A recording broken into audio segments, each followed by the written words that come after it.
And now to welcome to our virtual stage, Susy McKinley, Marketing Manager at Tetra Pak for Mid-Europe. Hello, Susy, how are you? Hi, I'm good. I'm great, thanks. How are you? Excellent, yes, very well. So thank you for agreeing to give us this little fireside chat. A couple of questions to you. And the first one, explain why you decided to adopt connected packaging. What was the draw? Yeah, I think the simple why is the future is really digital. Digital technologies are rapidly changing the face of food and beverage industry. And we see that digitalization is shaping our everyday life and how we normally would establish an open dialogue with consumers on this topic is really transforming the way that we live, we consume and work across all different industries. Even looking at like the last year, and particularly with the impact of COVID, we see a massive increase in screen time. We see that there's more and more digital consumer engagement and also growth in e-commerce. And then this has really kind of impacted the traditional marketing activities and channels that we would have focused on before. And so really what we see is that it's a great door opener for brands in the food and beverage industry to really step into kind of an online world. And we see that this could be done via the physical object, which could be the beverage carton in this case, and really give a very personalized one-on-one interaction for brands to interact with consumers as well. We really see even from some of our global consumer research that, 40% of consumers today, they want to buy from channels and brands that cater to their preferences and engage with them directly in this kind of one-to-one platform. And so here, this is where we really see these opportunities to focus on connected packaging and the digital area. So you talked about some of the benefits there, being able to have that kind of one-to-one conversation with the consumer. Are there any other key benefits and maybe any challenges that you've had to overcome? Yeah, so I think there are many benefits from this. So number one is that we're unlocking new opportunities for brands, for our customers, and also for consumers to get more value from beverage cartons than ever before. So previously, we would focus on product protection or functionality, and now it's really about differentiation and also connectivity as well. And what we also see is that modern day consumers, they're some of the most well-educated buyers that we've ever seen. They're more vocal, they have access to information at their fingertips more than ever before. And so really for brands to succeed, they need to build this trust. They need to build this kind of constant connection with consumers. And this then offers a way with the connected packaging to have kind of a great incentive for brands to connect one-on-one pre and post purchase, and gives them a way to engage, educate, and also entertain also their consumers in a way that we've never seen before. And then also for the benefits for the brand owner to connect with the consumers, you're also going to be able to tell and measure how much time people are spending with your brand, or are they trying to look for an uplift or a cross-selling opportunity. So here you can educate consumers or help them understand the benefits of your new product.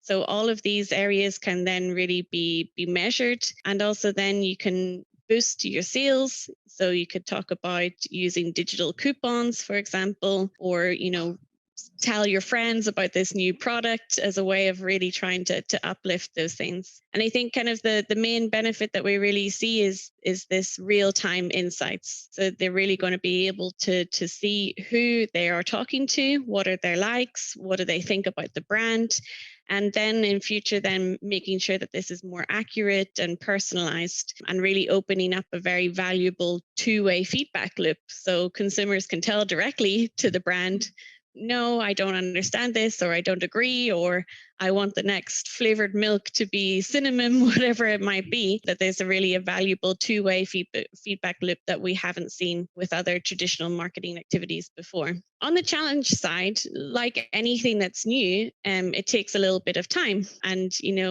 we see that consumers are really expecting a lot more, and brands need to be bold and brave and really, not be afraid to talk to their consumers in this one-to-one sort of way. And also we kind of expect in the future that there's going to be more legislation about transparency and traceability. So already if brands are already engaging with consumers today in a personalized way, then consumers are also going to start trusting them more when they start to say, oh, hey, this product is from here. This orange was grown in this area of Spain, whatever it might be, that this will be the time to start today. And then the adoption will happen at a much faster rate, and you will get more consumers on board to really then focus on the long-term benefits. Yeah, no, absolutely. I think there's quite a lot of different changes in legislation there as well, where obviously connected packaging can play a big role. So talking about the future, how do you think the packaging world is set to evolve in the near and long-term future? Yeah, so I think what we just talked about is kind of the first basic stage is all about kind of engagement, building product information, getting consumers used to this type of engagement with physical objects in a digital way as well. And then kind of in the longer term, we see that this will have also an industrial application, even involving kind of smart manufacturing. So like I mentioned with the tracking and the traceability part of things, then here we'll see that the whole value chain will start to be interconnected with each other. So you'll really be able to see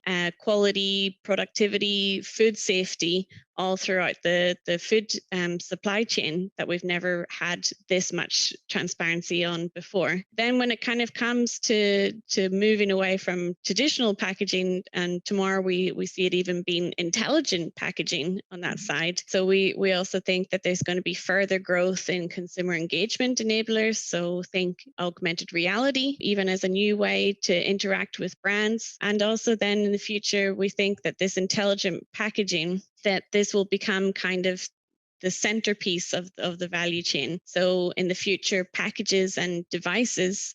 So here, think of your smart fridge. So not just a smart TV anymore, but a smart fridge even, that the packaging and the smart applications will be able to communicate with one another, even providing a new level of service and insights. So kind of imagine one day that you're at home and your smart packaging or intelligent packaging is saying, oh, your product is going to go off in 2 days. Here's an interesting recipe that you can use because we know that you love spicy food. So this is where we really see that these intelligent packaging will start to interact and really help elevate people's lives. That sounds like something I definitely need. So I'll definitely be looking out for that. Thank you so much, Susy. Some really interesting insights there on connected packaging, and some great looking into the future of how our fridges can also talk to us through our packaging as well. Thanks so much for your time.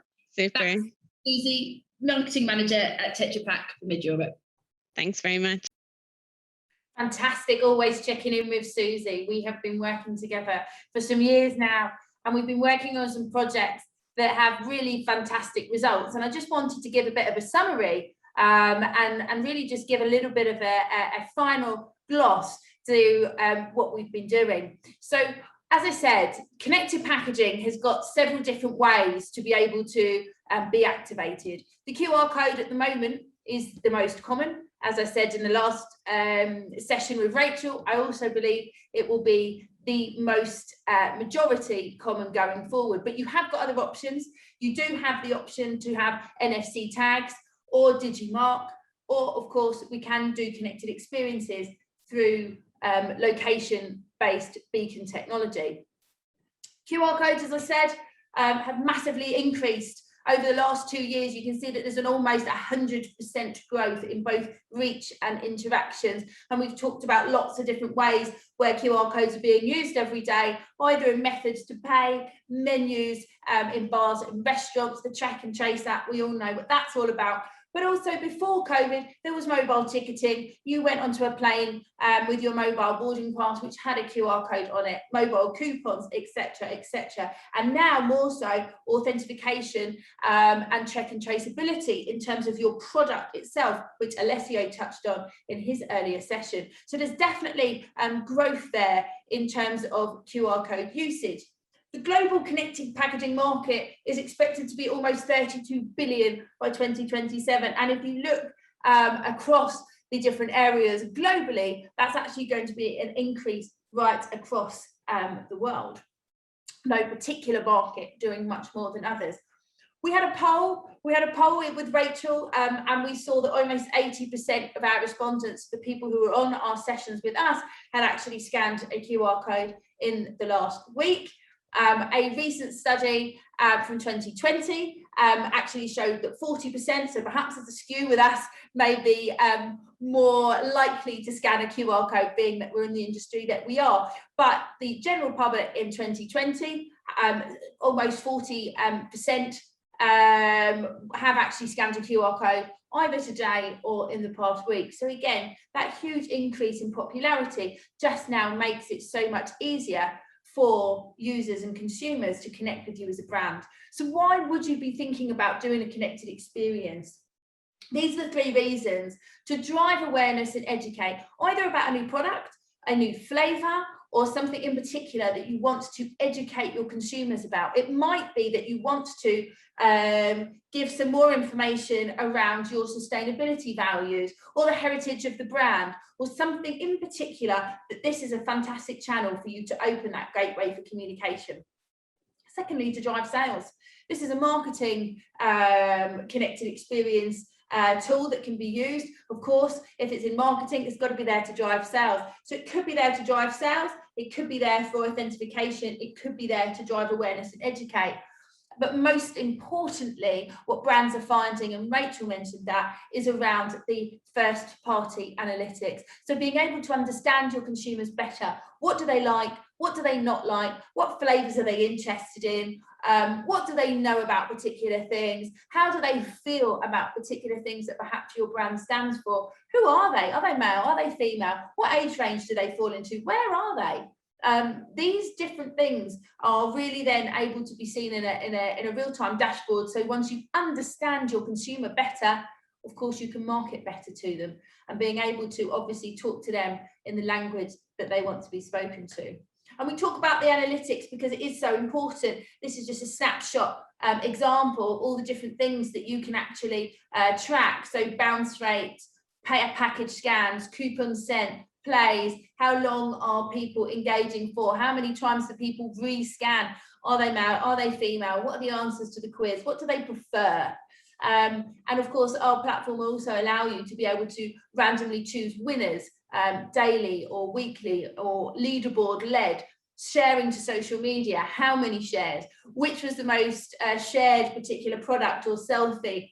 So many different data points that really helps you to build up an image about how your product is being consumed and how your consumers feel about your product at any particular time point. We have a case study of a brand, which is Emmy Good Day. We've been working with them over a good few years now. This is one of their campaigns. They have a new campaign coming up in market. So if you are in the Swiss market, do look out for it.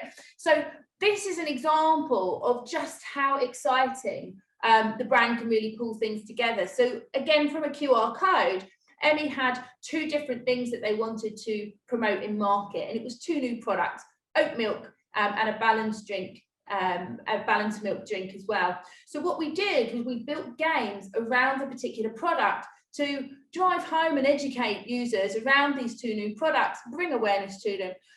The oat milk drink, obviously giving some information around how it was made. Balanced drink, we created a game that also helped to tie into the whole thing around 60% less sugar. So the whole thing is being able to understand what the message is to your consumer and putting that to them in a gamified way. As Alessio said in his particular chat, over 90% of people who work on the connected packaging campaigns repeat the activity, and Emmy is just one of those brands. So what I'm hoping that you've picked up from some of our really interesting speakers today is that connected packaging really gives you, the brand, the opportunity to turn your packaging into a media channel. As most of these products are not decanted, you'll find that your product is actually in your consumer's home for a series of days. It may be consumed from the packet itself, such as in the Griner and the K3 noodles or yogurt, or it might be something which is in the fridge, such as your milk or your juice, for several days. That opportunity there for you to speak to your consumer is right there in your consumer's home. Your biggest marketing asset is potentially already in your consumers' hands. So how can you open up that door to opportunity and let them in?